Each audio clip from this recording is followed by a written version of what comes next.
как никогда ранее. Вопросы внутреннего единства перед лицом общей опасности сегодня важны.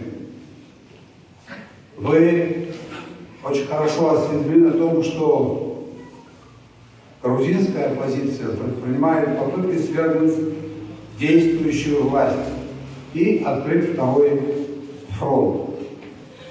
Как известно, действующая грузинская власть против этого. Международная военно-политическая обстановка крайне сложная.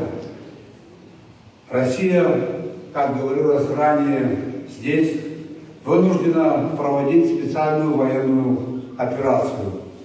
Против нашего союзника, прошу вдуматься в это, выступает более 50 государств, в том числе почти вся Европа и Соединенные Штаты. На этом фоне эти же силы хотят свергнуть правительство Грузии и, как я уже говорил выше, открыть второй фронт. В этих целях готовятся крупномасштабные политические акции в Грузии в апреле-мае текущего года. Сегодня обстановка намного сложнее, чем в 2008 году.